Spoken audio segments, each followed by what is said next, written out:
Hey folks, Bryce here with the Smoking Aces coming to you this week with our video. Hope you're enjoying everything that we're putting out there. With the new year rolling around, I really wanted to get into what it takes to get started in this. The new year comes, new cook-offs, and they start coming hot and heavy here in January. Our next one's towards the end of January that we always do. Obviously, if you have a smoker and you think you're ready to get out there and try, my suggestion would be to find a small local cook-off, somewhere between 20 and 30 teams.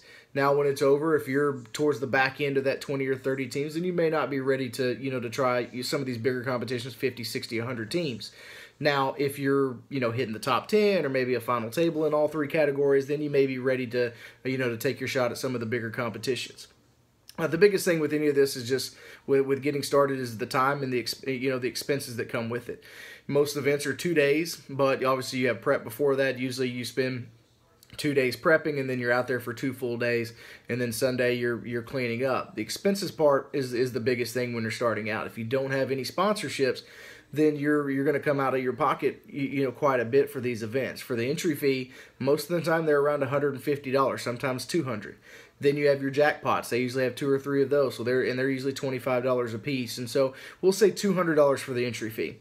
Then with your 3 meats, your categories, at first you might cook, a little bit extra just to kind of figure out what tastes best and doing some different things. Us, we have it down now, but we still spend probably between $100 and $150 on our meat. We're buying high quality stuff now as far as the briskets and the ribs. So you're looking at easily, $350 per event.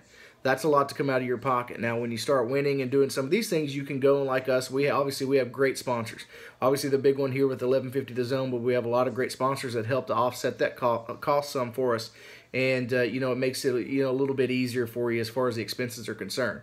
But that's the things that are coming up. Those are the 2 biggest things, your time and your money. If you think you have a shot at it, go out and try it and have a good time.